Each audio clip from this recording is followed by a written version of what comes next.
Boleh saya yang berhormat Timbalan Menteri, inilah masalah di negara kita.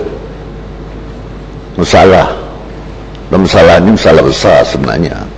Sepatutnya kita berbangga. Terima kasih kepada pihak polis. Awal-awal dah dapat menghidu, mengesan perkara-perkara yang mungkin akan berlaku, kerosakan yang besar kepada negara. Ya, Pasir Putih duduk dulu. Ini soal keselamatan. Tapi apabila soal keselamatan nak dipolitikkan, tak sudah. Soal keselamatan pula nak dikaitkan dengan akidah, tak sudah. Kita boleh bercakap tentang Wahabi dan soalnya di Malaysia ni ialah ahli sunnah wal jamaah. Ini masalahnya yang berhormat Timbalan Menteri. Pihak polis menjalankan kerja begitu cemerlang tetapi tidak diberikan kepujian, malahan dikritik, direntam, dikecam. So, macam mana? Tadi saya dengar macam-macam lah pihak DAP kata soal jenayah meningkat. Polis buat kerja untuk mencegah jenayah, ini pula jadi masalah. Kita inilah masalah dalam negara ini. Semua perkara nak diambil bagi keuntungan politik. Saya harap pihak polis jangan berkecil hati, jangan kecewa, teruskan tugas untuk menjaga keamanan dan ketentraman negara. Itu keutamaan. Terima kasih Datuk. Bagi itu Pasir Putih dulu. Kalau tak ada jawapan, tak payah jawab, Yang Amat. Kalau yang tu komen-komen tu, sedikit penjelasan dengan apakah motif kerajaan bila dalam taklimat itu ditunjukkan gambar Marang dan bekas mufti ataupun bekas Menteri Besar Perlis. Di manakah pandangan kerajaan dari segi statusnya? Nak letakkan adakah mereka ni ajaran salah, teroris, nak hubungkan dengan ucapan menteri tadi. Jadi yang motifnya ataupun kita letakkan ini memang atas sikap kerajaan sebenarnya. Mengapa mereka ni ditayangkan dan ditunjukkan kepada taklimat itu? Itu saja.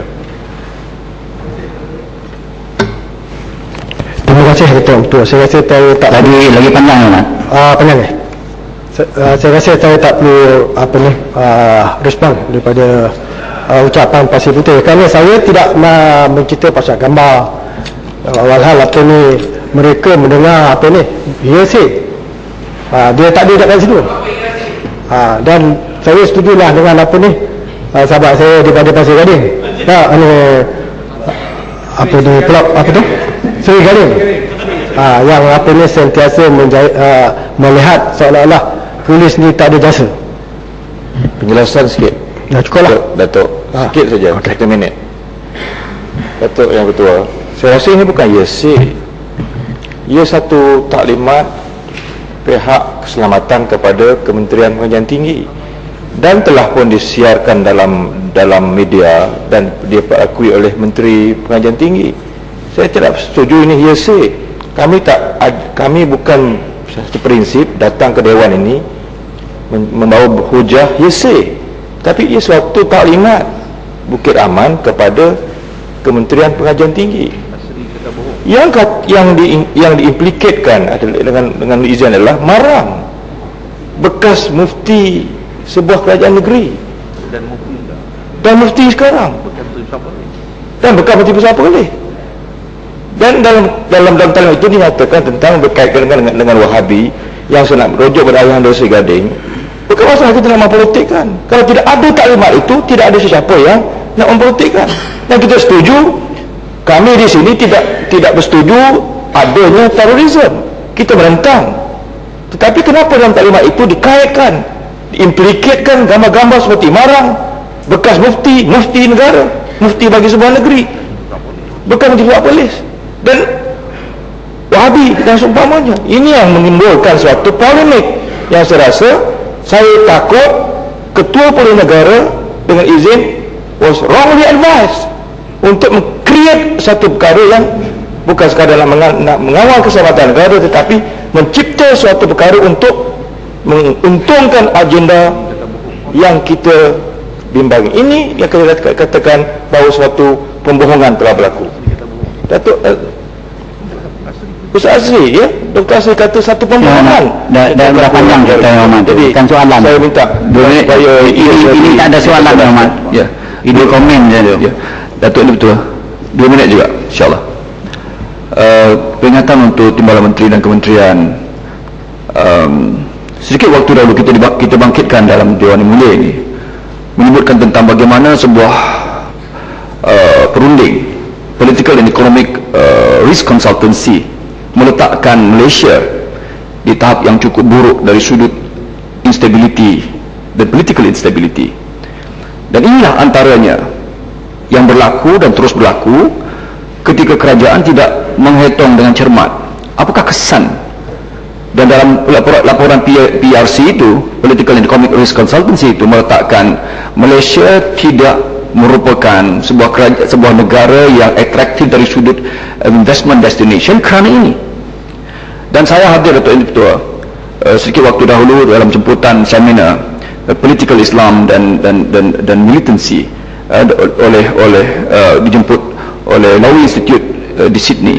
Hadir bersama Profesor Oliver Roy dan Profesor Gilles Kippel, orang yang antara tokoh-tokoh dunia yang bersabitan dengan Political Islam ini.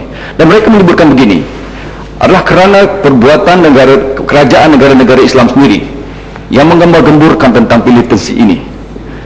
Dan ringkasnya, inilah perkara yang reinforce dengan izin demonization of Muslims and Islamists. Saya kira tidak ada untungnya untuk sesiapa pun, Datuk Yang Ketua, perkara seperti ini diteruskan. Ya, Mak, ini bukan ucapan. Terima kasih Datuk. Ini masa bertanya, Mak. Boleh sambung sikit, tanya sikit. Ketablut.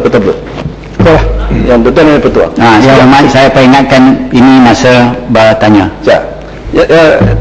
Yang Bapak Menteri, Tuan Yang Ketua, mari kita tengok semula apa yang dikatakan oleh pembangkang. Saya setuju dengan Seri Gading kerana perkara ini seperti dipolitikkan. Pertama sekali, taklimat itu diberi kepada siapa? Vice Chancellor, Tuan Yang Ketua. Orang-orang yang intelek, yang tidak akan dapat di brainwashkan dengan begitu mudah. Tuduhan daripada pembangkang yang mengatakan bahawa pihak polis pergi ke universiti buat taklimat bukan kepada pelajar tetapi kepada Vice Chancellor, yang kononnya mereka ini walaupun boleh di brainwashkan, tak masuk akal.